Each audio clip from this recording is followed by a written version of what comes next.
네, 안녕하세요. 반갑습니다. 네, 많이 놀라셨죠? 저도 거울을 보고 깜짝깜짝 놀랍니다. 어색하기도 하고요. 네, 꼭 모자 쓴 것 같이 이렇게 여기가 좀 눌려서 좀 그렇기도 하고 하여간 많이 어색합니다. 하지만 또 이것으로 사역을 나갈 모든 준비를 마쳤다라고 생각을 합니다. 네, 마치 오늘 본문 말씀처럼 마른 뼈에 새살이 돋고 생기가 부여받듯이 마른 머리에 생기를 좀 주어봤습니다. 여튼 뭐 많이 어색해서 제가 이렇게 좀 많이 이렇게 어색한 행동을 하더라도 좀 이해해 주시기 바라고요. 한 20년이 넘는 20년의 세월 만에 이제 머리를 손으로 넘겨보니까 참 좋기는 하더라고요. 네, 여튼 그렇습니다. 어렸을 때 이게 왜 여기까지 갔죠? 제가 눌렀군요. 벤허라는 영화를 본 적이 있습니다. 크리스마스 특집 영화로 배너를 해준 적이 있어서 아마 처음 본 것이 배너를 제가 처음 본 게 아마 그때 크리스마스 특집 영화로 봤던 것 같아요. 그 후로 이제 크리스마스 때가 되면 가끔 이 배너라는 영화를 상영을 하기도 합니다. 이제 어릴 때 보던 배너는 굉장히 감동적이었고 대작이었습니다. 특별히 그 전차 경주하는 그 씬이 굉장히 웅장해서 참 멋있다. 그리고 이제 그 안에서 이렇게 막 그 전차를 몰면서 서로 채찍질하고 막 이러면서 싸우는 그런 모습들을 보면서 이 손에 좀 땀을 쥐면서 보기도 했고 그렇게 봤던 기억이 있습니다. 그리고 어느 순간 제가 좀 자라서 배너라는 영화를 볼 때는 맨 마지막의 장면, 그 배너가 문둥병에 걸렸던 누구죠? 어머니와 동생을 만나는 그 장면, 그 회복되어지는 그 장면이 저에게 참 감동적으로 다가왔던 그러한 기억이 있습니다. 다 알고 계시겠지만 뭐 배너의 대략적인 스토리는 이런 거죠. 유대인의 귀족이었고 총망맞는 젊은이였던 벤허가 이제 어렸을 때부터 친구였던 그 친구에게 배신을 당하죠. 그 친구가 로마의 장교가 되어서 돌아왔는데 그 친구가 이제 배신을 하게 됩니다. 그래서 일순간에 이제 노예로 전락을 하게 되고 살아서 돌아올 수 없다는 군 전함에 이제 노젓는라는 노예가 되죠. 전투 중에 이제 죽음에 직면했던 사령관을 극적으로 살리게 되고요. 그렇게 드라마틱하게 노예에서 이제 그 사령관의 양자가 되는 그런 행운을 누리게 됩니다. 그리고 꿈에도 그리던 고향으로 금이 환영하게 되죠. 하지만 집은 폐허가 되었고 사랑하는 어머니와 여동생은 그 행방조차 알 수가 없게 되었습니다. 그때 어머니와 누이는 어디에 있었느냐? 오랜 시간 지하 감옥에 갇혀 있다가 문둥병에 걸리면서 겨우 풀려나게 되고 그들만이 모여 사는 그런 계곡에서 근근히 생활을 하고 있었습니다. 꿈에서도 그리던 사랑하는 사람들이지만 마음대로 만날 수 있는 그런 상황이 아니었죠. 그런 분노와 복수의 마음을 가지고 이제 전차 경기에 임하게 되고 이 전차 경기를 통해서 배신한 친구에게 통쾌하게 복수를 합니다. 하지만 배너의 마음속에는 여전히 분노와 절망감이 가득 차 있죠.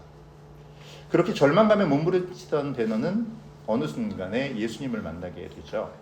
그리고 예수님께서 자신의 어머니와 여동생을 고쳐주실 것이라는 어떤 소망과 기대를 갖게 됩니다. 그렇게 어머니와 여동생을 데리고 예수님을 찾아 나서지만 그때 예수님은 안타깝게도 십자가를 지고 갈보리산을 오르고 계셨습니다. 그러한 모습을 보면서 또다시 절망감에 빠지게 된 배너는 어머니와 여동생을 잠시 맡겨두고 그 십자가를 지고 가시는 예수님의 뒤를 따라가죠. 그리고 마침내 십자가 앞에서 배너의 분노와 절망이 함께 녹아져 버리게 됩니다. 십자가에서 주님의 운명하시고 어둠이 덮치고 비가 쏟아질 때 그리고 고혈은 빗물을 따라 강물을 흐르는 것처럼 묘사되는 장면 이후에 배너 앞에 깨끗하게 고침받은 어머니와 여동생 그리고 사랑하는 여인인 에스더가 서 있었습니다. 그의 상처로 얼룩진 인생과 파괴되었던 가정이 완전히 회복된 모습으로 이 영화가 끝이 나게 되죠. 이 영화로 1960년도에 아카데미 감독상을 받은 윌리엄 와일러 감독은 그 시상식에서 자기가 수상한 그 아카데미상을 수상한 그 자리에서 이렇게 고백했다고 합니다. 오 하나님, 제가 과연 이 영화를 만들었습니까? 그의 고백처럼 이 영화에는 절망 속의 한 인간을 하나님께서 어떻게 이끌어 가시고 회복시키시는가를 잘 보여주고 있죠. 이것을 통해서 영화는 하나님의 구원하심과 회복하심의 역사를 잘 이야기해주고 있습니다. 오늘 본문의 내용도 그러한 것 같습니다. 본문 속 에스겔도 깊은 절망 가운데 놓여 있었죠. 그러한 그에게 하나님께서 임재하시고 그 임재를 바라보면서 에스겔은 소망을 품게 됩니다. 제사장으로서 할 것이 아무것도 없는 상황이었지만 하나님은 에스겔에게 사명을 부여해 주십니다. 그리고 그 사명을 계속 감당하도록 이끌어 주시죠. 사명을 가지고 나아가는 자리는 드라마틱하게 달라지거나 그러지 않습니다. 여전히 절망 가운데 있고 여전히 어려운 상황 속에 있습니다. 마치 오늘 환상에서 마른 뼈가 가득한 골짜기와 같이 말이죠. 하지만 그럼에도 하나님은 그 안에서 회복과 소망을 에스겔에게 그리고 자신의 백성들인 이스라엘에게 말씀하고 계십니다. 사실 오늘 본문은 우리에게 굉장히 익숙한 본문이기도 하죠. 하지만 또 때로는 우리에게 매우 어렵게 다가오는 말씀이기도 합니다. 분명한 사실은 하나님께서는 이 본문의 말씀을 통해 우리에게 회복과 치료 그리고 구원의 약속을 주고 계시다라는 것이죠. 오늘 말씀은 여호와께서 권능으로 내게 임재하시고 라는 말로 시작합니다.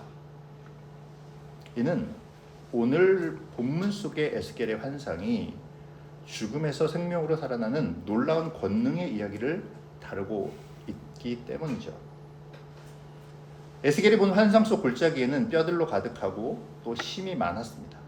그리고 그것들은 아주 말라 있었다라고 기록하고 있죠. 마른 뼈, 말라 있다. 이것은 죽음과 절망의 상태를 가장 잘 표현하는 그러한 모습인 것 같습니다. 현재의 상태가 작은 생명의 흔적조차도 찾아볼 수 없는 아주 작은 소망조차도 찾을 수 없는 극단적인 절망과 죽음의 상태임을 명확하게 보여주고 있는 것이죠. 그리고 이러한 표현은 당시에 포로된 자들의 어떤 상황을 잘 상징하고 있다라고 할 수 있습니다. 자, 이러한 상황 속에서 하나님은 인자야, 이 뼈들이 능히 살 수 있겠느냐라고 에스겔에게 물으십니다. 여러분은 이 질문이 어떤 뉘앙스로 다가오십니까? 어떻게 예수님, 하나님께서 어떤 마음으로 에스겔에게 이 질문을 하고 계시다고 생각을 하십니까? 이 질문은 이미 대답이 정해진 질문입니다. 답정너라는 단어, 요즘 말이 있잖아요. 답정너. 무조건 답은 정해진. 어차피 답은 그거야. 그거를 얘기해. 지금 하나님도 그것을 말씀하고 계시는 것이죠. 마치 나사로의 무덤 앞에서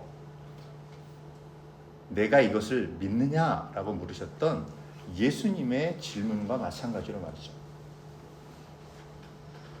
이러한 질문을 통해서 하나님께서는 에스겔에게 이렇게 말씀하시는 것 같습니다. 하나님의 권능에는 제한이 없고 죽음의 영역까지도 하나님께서 관할하고 있는 것, 이 사실을 너는 믿느냐? 내가 온 천지 만물을 창조했고 이 세상을 섭리하며 죽음까지도 내가 관할하고 있는 그 하나님임을 너는 믿고 있느냐? 이 절망적인 상황 속에서 네가 제사장으로서 아무것도 할 수 없는 무기력을 느끼고 그렇게 죽음과 소망이 없는, 찾아볼 수 없는, 소망을 찾아볼 수 없는 그러한 상황 속에서 그럼에도 불구하고 나 하나님이 이 모든 상황을 반전시키고 회복시킬 수 있는 그 하나님임을 너는 믿고 있느냐라고 질문하시는 것입니다. 그리고 더 나아가 이 본문을 바라보는 우리에게 하나님의 권능이 임하시면 어떤 일이 일어나게 될지를 기대하며 소망할 것을 요구하시는 그러한 명령을 하고 계시는 것이기도 하죠. 당시에 포로로 잡혀온 이스라엘 백성들은 소망이 없는 상황이었습니다. 나라를 잃어버리고 포로로 끌려온 상황 속에서 설상가상으로 자신들의 고향인 예루살렘의 멸망 소식까지 듣게 되었죠. 그렇게 그들은 점점 더 큰 절망감에 빠지게 됩니다. 하나님의 약속과 회복이 불가능할 것이다 라고 여겨지고 있었죠. 마치 마른 뼈와 같이 소망이 없는 절망적인 모습이 바로 이 이스라엘의 모습이었던 것입니다. 하지만 하나님은 오늘 말씀을 통해서 이 마른 뼈와 같은 절망적인 상태에 처한 이스라엘의 회복에 대한 예언을 말씀해 주십니다. 누가 보아도 소망은 끊어져 버렸고 생명줄이 사라진 절망적인 상황이지만 하나님의 권능이 임하시면, 하나님이 임재하시면 그 절망적인 상황이 소망의 역사로 바뀌게 됨을 오늘 말씀을 통해 하나님은 선포하고 계시는 것입니다. 이것은 단순한 낙관주의가 아니죠. 잘 될 거야, 잘 될 거야, 무조건 잘 될 거야 하는 낙관주의와는 다릅니다. 분명 죽은 뼈들이 소생한다는 것은 불가능한 일입니다. 하지만 하나님의 권능을 신뢰하고 하나님의 역사를 바라보는 자들에게는 불가능한 일이 아닌 것이죠. 오늘 본문에서 에스겔은 그 사실을 보여주고 있습니다. 그는 하나님의 권능을 신뢰했기에 하나님의 이 뼈들이 살아나겠느냐라는 질문에 죽이기도 하시고 다시 살리기도 하시는 하나님에 대한 전적인 신뢰를 보여주면서 주께서 아시나이다 라고 답하죠. 주께서 아시나이다. 이 대답 속에는 굉장한 하나님에 대한 신뢰가 담겨 있다고 생각을 합니다. 하나님께 맡기는 거잖아요. 살아날 수 있습니다. 하나님께서 역사하시면, 하나님께서 능력을 베푸시면, 하나님이 임재하시면, 하나님께서 권능을 보이시면 이 뼈들이 충분히 살아날 수 있습니다 라는 대답보다 훨씬 더 하나님을 신뢰하는 대답이 바로 이것 같아요. 주님께서 아시나요? 그것조차도, 그 판단조차도 내가 함부로 할 수 있는 것이 아니라 하나님께 맡깁니다.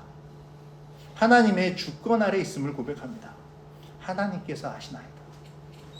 물론 저것이 살아날 걸로 믿고 하나님께서 말씀하시면 그렇게 될 줄로 믿지만 그것조차도 하나님의 주권 안에 있음을 저는 고백합니다 라는 믿음의 고백이 바로 주께서 아시나이다 라는 이 고백이라는 것이죠. 절망적인 상황이나 심지어 죽음의 세계마저도 하나님의 권능 앞에서는 넉넉히 극복될 수 있음을 고백하는 그 어떤 고백보다 더 큰 고백의 한 문장이라고 생각합니다. 꽤 오래전 미션 스쿨에서 있었던 일이라고 합니다. 제가 이 예화를 한번 말씀을 드렸던 것 같기도 한데요. 지금은 잘 모르겠지만 제가 고등학교 다닐 때만 해도 소위 미션 스쿨이라 불리는 학교에서는 일주일에 한 번 전교생들이 모여서 채플 예배를 드렸습니다. 지금도 혹시 미션 스쿨에서 예배를 드리나요? 그럼 난리 나지 않나요?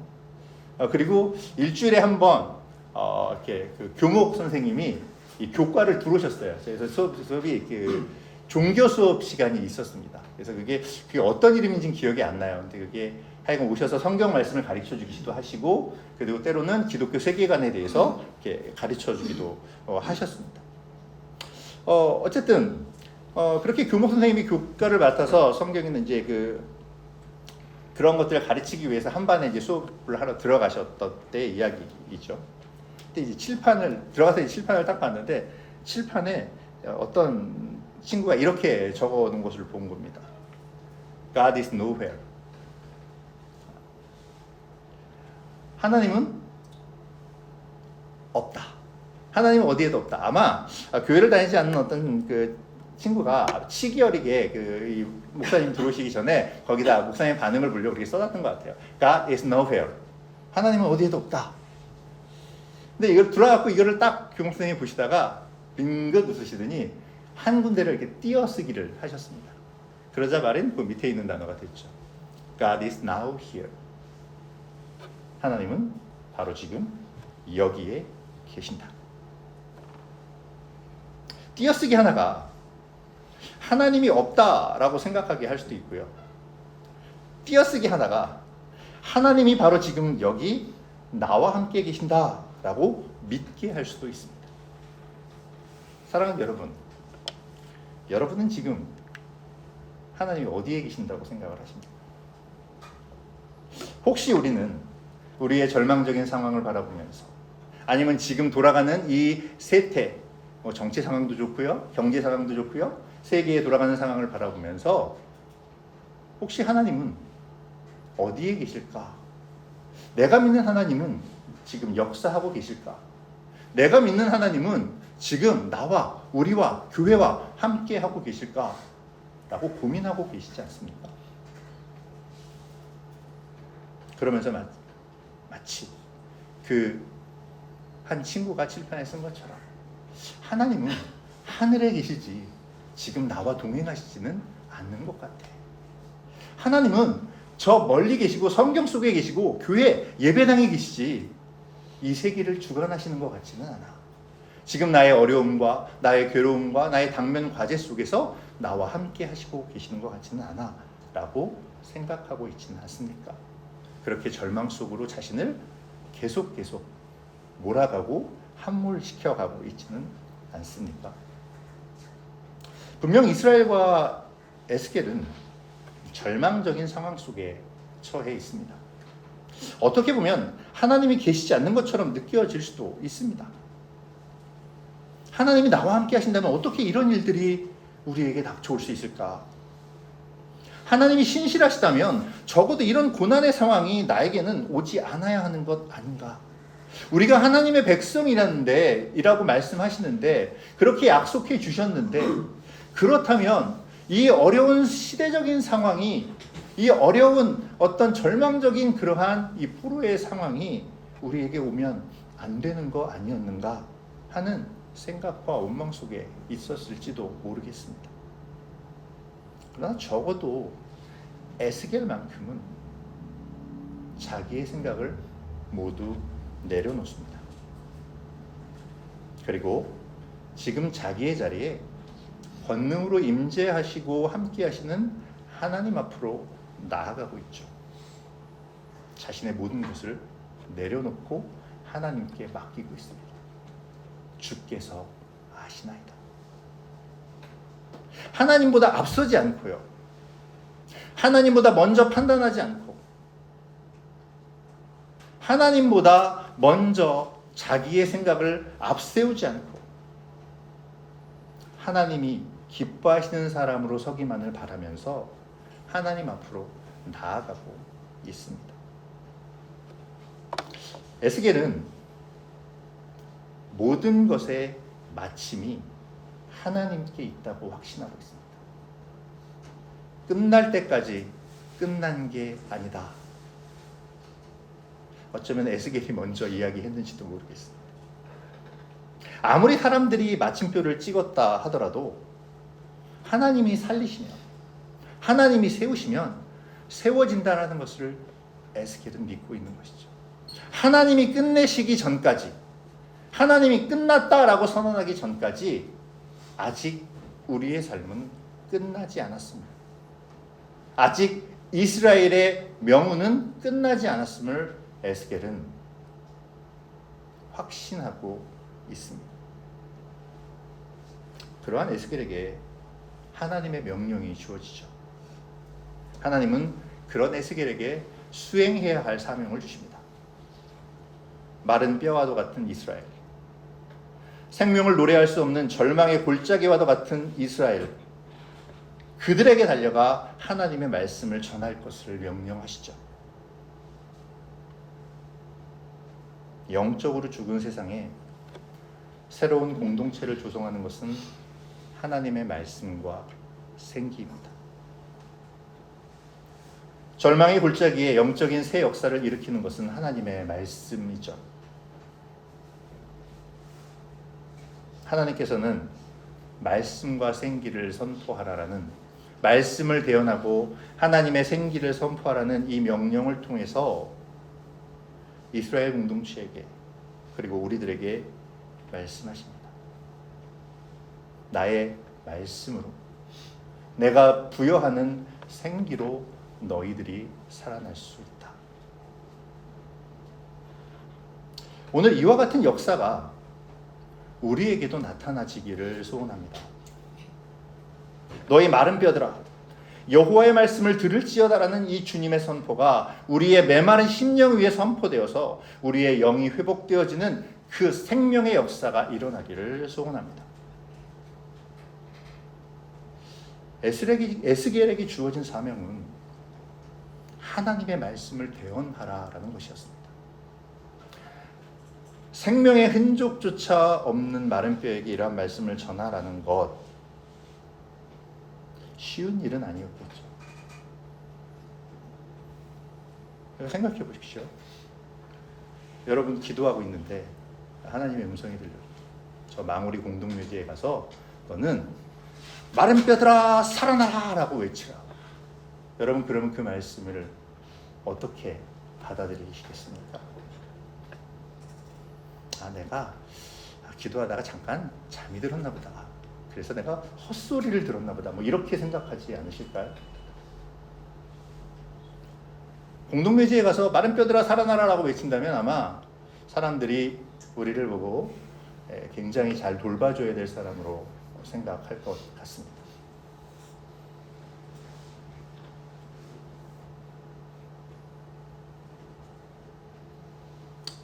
중요한 것은요,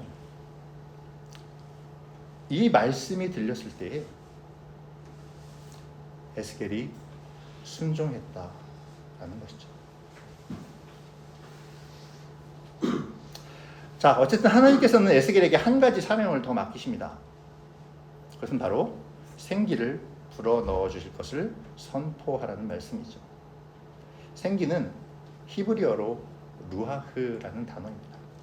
이 루아흐는 여러분 아시다시피 하나님께서 창세기 1장과 2장에서 사람을 창조하실 때에 사람에게 불어넣으셨던 바로 그 생기입니다.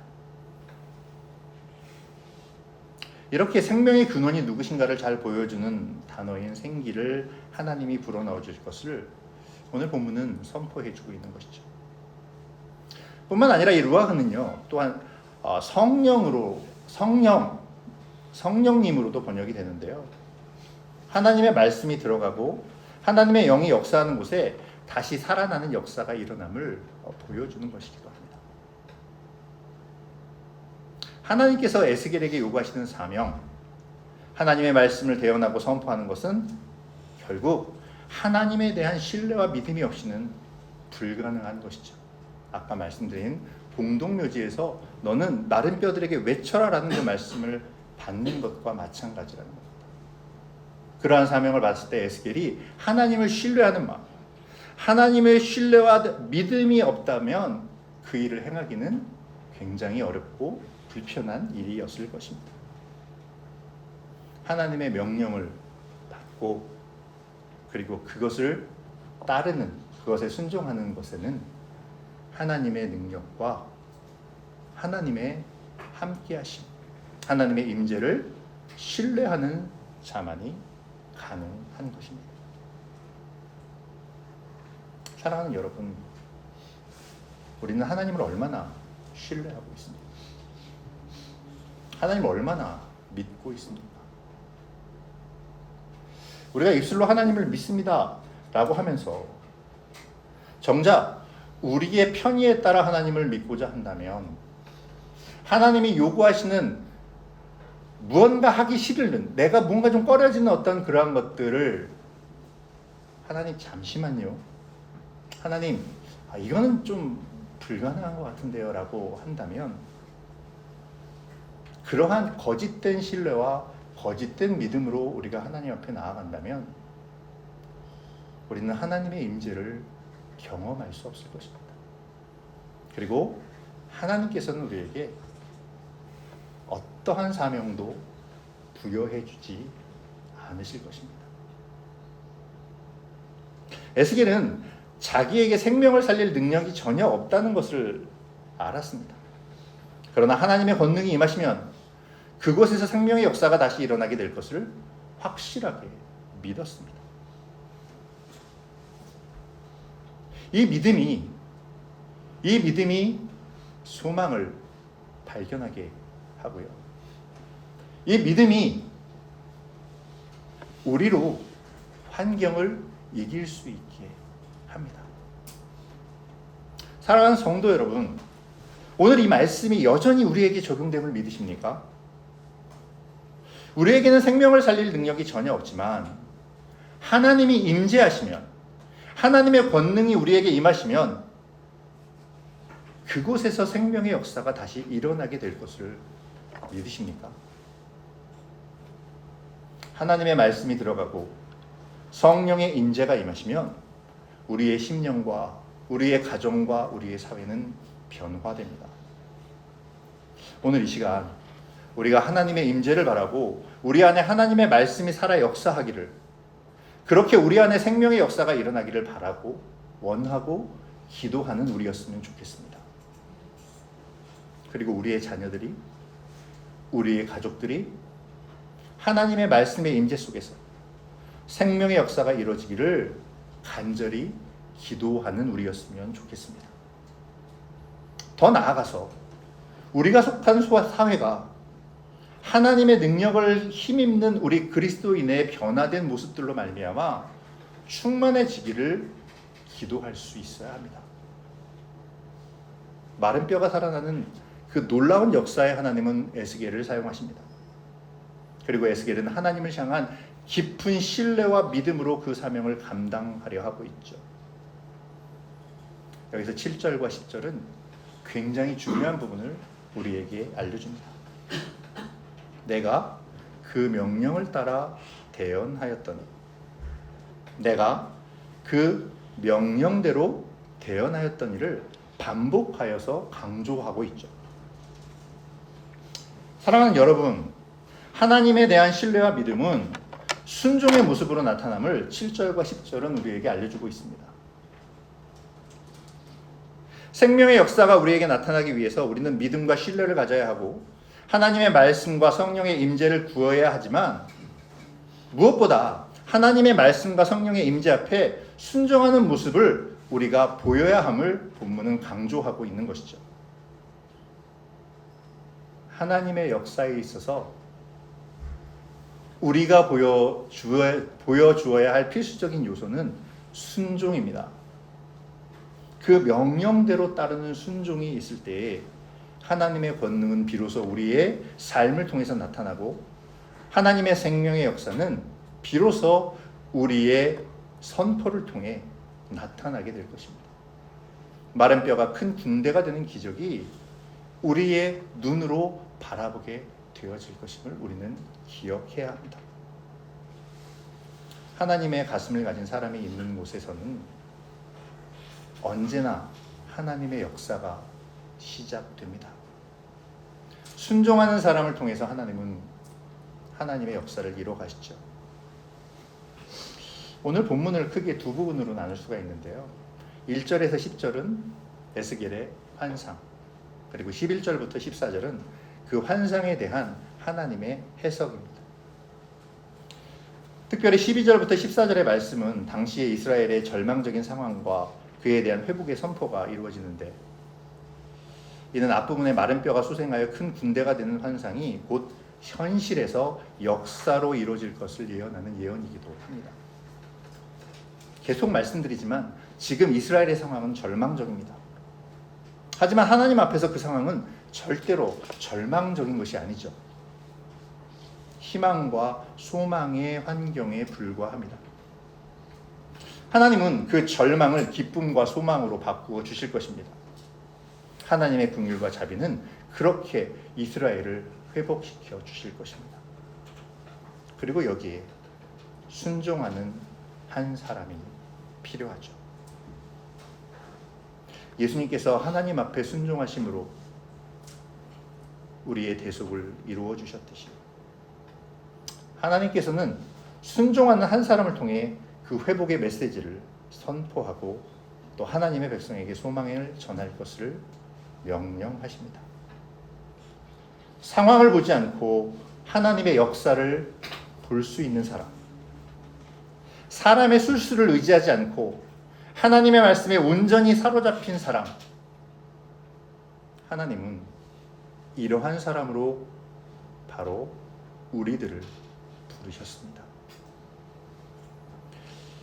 오늘 본문에서 가장 많이 등장하는 단어가 여호와 그리고 생기라는 단어입니다. 하나님께서 생기를 통해서 에스겔을 골짜기로 끌고 나오시고 마른 뼈를 살아나게 하시죠.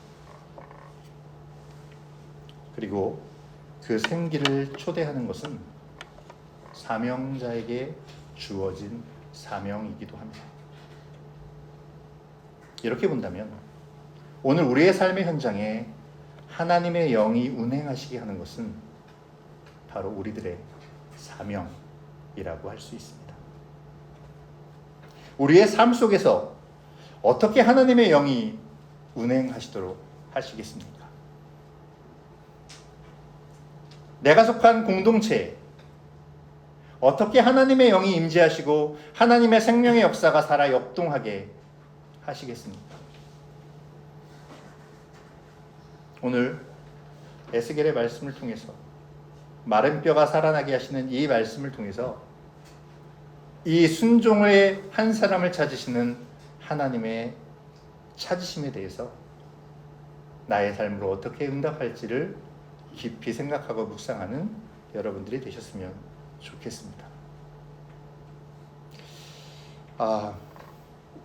요즘 저는 참 기도를 많이 합니다. 저희 아내가 저하고 결혼하고 난 다음에 처음으로 제가 그렇게 간절하게 하나님께 매달리는 모습을 봤다라고 이야기를 할 정도입니다. 제가 신앙이 뛰어나서 기도하는 것은 아니고요. 제가 하도 기도를 안 하니까 하나님께서 강제로 기도의 자리로 이렇게 자꾸 부르시는 것 같습니다.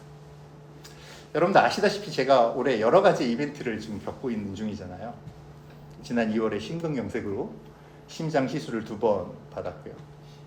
최근에는 이제 신장 수치가 갑자기 안 좋아져서 요즘 계속 한 달에 한 번씩 피 검사를 받고 있습니다. 이제 지난달 병원을 좀 바꿔봤어요. 병원을 바꿔서 이제 좀 신장을 잘 보신다라는 그 병원에 찾아가서 진료를 받는데요.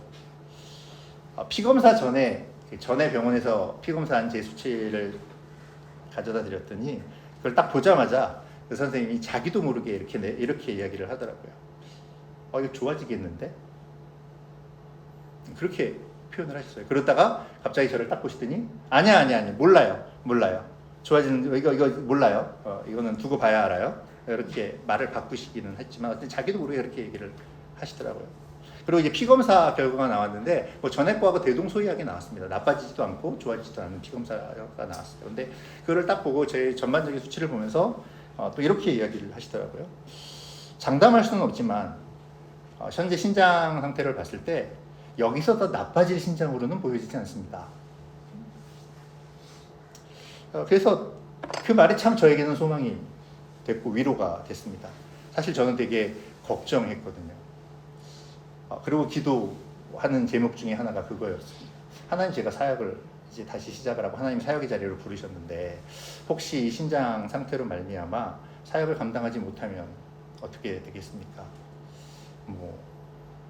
이렇게 최악의 경우는 투석을 해야 한다고 그러는데 그렇게 가면 이게 하나님께 영광이 되겠습니까? 이러면서 이제 기도를 하고 있었는데 더 나빠질 신장처럼 보이진 않는다라고 하는 얘기를 들으니까 이 마음에 좀 소망이 되겠더라고요. 그리고 이제 또 기대감도 생기는 거잖아요. 좋아질 수도 있겠다.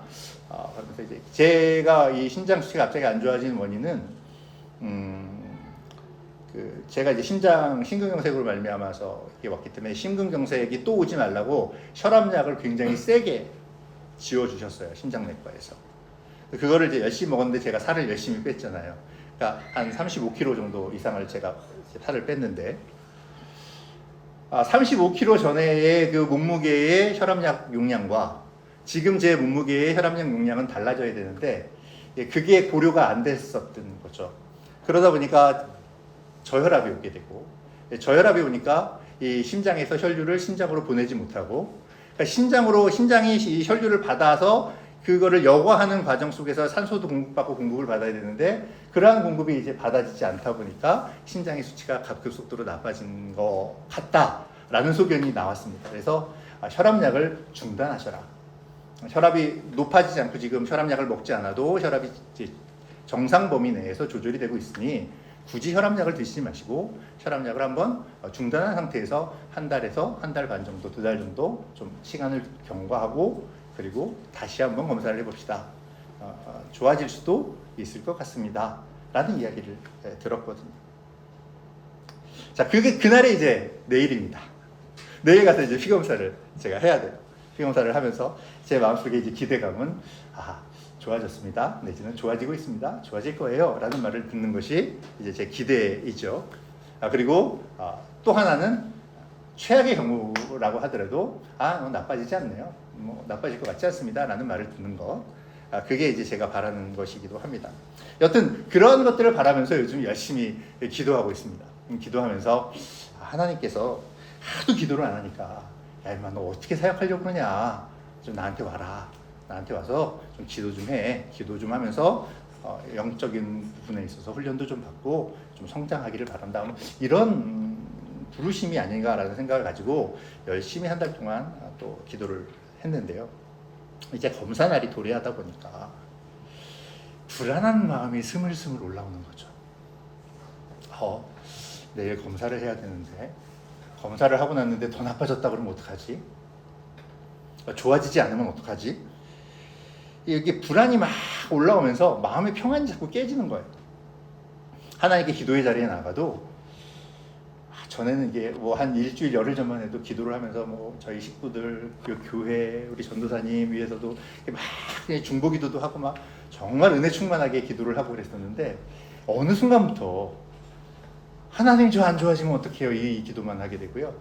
또 어느 순간에는요 기도조차 나오지 않는 그러한 것을 경험하게 되더라고요. 이 불안이 저를 엄습하고 저를 함몰하니까 이 기도조차 되지 않은 것을 발견하게 됩니다. 그러면서 제가 느낀 것은 그래 기도하지 못하는 성도들에게 함부로 판단하면 안 되겠구나.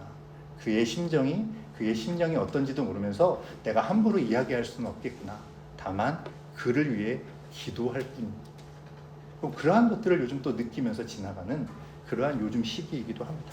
하여간 그렇게 기도조차 나오지 않는 그러한 불안한 마음을 가지고 이제 거실에서 밥을 먹다가 거실벽을 딱 쳐다봤는데요. 저희 거실벽에 이제 처음에 이사하면서 인테리어하고 이쁘게 저희 벽에다가 뭐라 그러죠? 시트지로 해갖고 시편 23편을 이렇게 영어로 된 시편 23편을 이렇게 붙여놓은 게 있어요. 근데 그게 눈에 딱 들어오는 거예요. 여호와는 나의 목자시니 내게 부족함이 없으리로다. 그 구절을 딱 보면서 제가 처음에 든 생각이 이거였어요. 아이고 다윗은 참 좋겠다. 하나님께서 늘 푸른 초장과 쉴만한 물가로 인도해 주셨으니까 얼마나 좋아.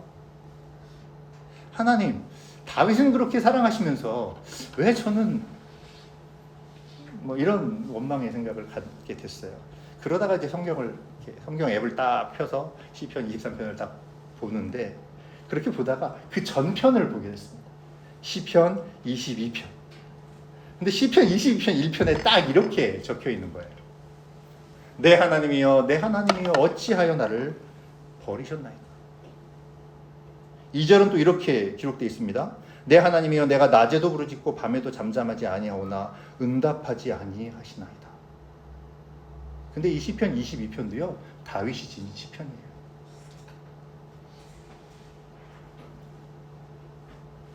6절, 7절, 8절에서 어떻게 기록하고 있냐면요. 이렇게 탄식합니다. 다윗이. 나는 벌레요 사람이 아니라 사람의 비방거리요 백성의 조롱거리니이다. 나를 보는 자는 다 나를 비웃으며 입술을 삐죽거리고 머리를 흔들며 말하되 그가 여호와께 의탁하니 구원하실 걸 그를 기뻐하시니 건지실 걸 하나이다. 놀렸다는 거잖아요. 너 하나님 믿잖아. 하나님이 너 구원하신다는데 너 왜 이 모양이야? 아마 이때 다윗이 압살롬의 반역으로 말미암아서 이렇게 도망 다닐 때의 지은 시 같아요. 사람들이 자기를 조롱하는 것을 보면서, 자기의 기도를 듣지 않으시는 것을 보면서 하나님 어찌하여 나를 버리시나이까? 왜 내 기도에 응답하지 않으십니까? 왜 저 사람들이 나를 조롱하게 그 조롱거리로 만들어 두십니까? 하고 하나님께 탄원하고 있다라는 거죠. 그 시편 22편을 딱 보면서요, 제가 한 가지 딱 마음에 든 게 들어온 생각이 있었습니다. 다윗도 결코 평탄한 삶을 살지는 않았구나. 유진 피터슨, 메시지 성경을 쓴 유진 피터슨이라는 사람은 이렇게 이야기했습니다. 성경이 담고 있는 다윗의 스토리에는 단 한 번의 기적의 사건이 없었다는 사실이 굉장히 놀랍다. 다윗의 인생길에는요, 극적인 순간은 있었지만 단 한 번도 기적의 사건은 없었습니다. 사람들이 보기에는 다윗의 삶이 굉장한 성공담으로 가득 채워져 있는 것처럼 보이지만 그 조금만 그 다윗의 삶의 안을 들여다보면 그 삶에는 탄식과 눈물, 안타까움과 좌절로 가득한 그러한 생애였음을 발견할 수 있다는 것이죠.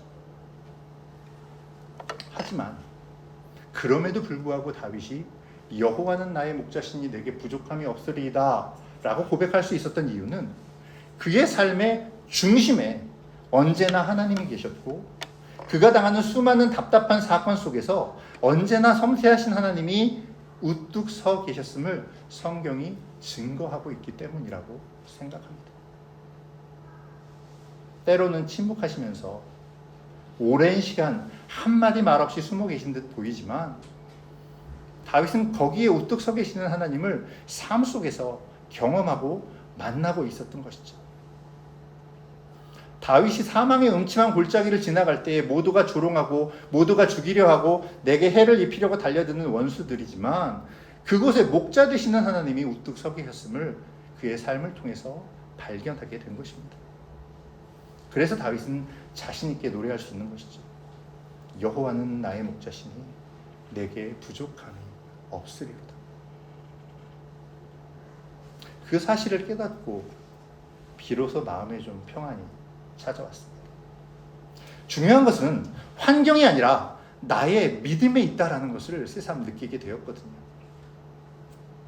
오늘 본문처럼 마른 뼈를 소생시켜 큰 근대를 만드시는 것처럼 하나님은 환경 속에서 순종하는 자를 찾으시고 그를 소생시켜 하나님의 큰 역사를 이루어 가실 것을 믿습니다. 사랑하는 성도 여러분, 우리가 어려운 시간을 보내고 있다 하더라도 하나님께서는 마른 뼈에 생기를 넣어주시는 것처럼 또 다윗을 붙드시고 인도하신 것처럼 우리를 붙드시고 인도해 주십니다.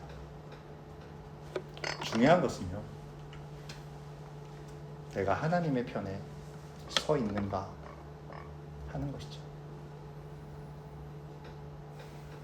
우리 삶에 드라마틱한 기적이 일어나지 않는다 하더라도 우리가 하나님의 손에 붙들며 있다면 하나님은 우리의 영을 소생시키시고 환경에 함몰되는 것이 아니라 환경을 이기고 그 안에서 소망을 전하는 자로 사용하실 것을 믿으시는 저와 여러분이 되셨으면 좋겠습니다. 그래서 여호와는 나의 목자시니 내게 부족함이 없으리로다 하는 그 고백이 우리의 심령으로부터 우리의 깊은 신앙의 체험으로부터 드려질 수 있기를 소원합니다. 하나님이 지금도 나를 붙드시고 나를 소생시키시고 나를 통해 일하실 것을 믿고 담대하게 주님 앞으로 주님의 임재 앞으로 나아가시는 저와 여러분들이 되시기를 주님의 이름으로 축복합니다. 기도하겠습니다.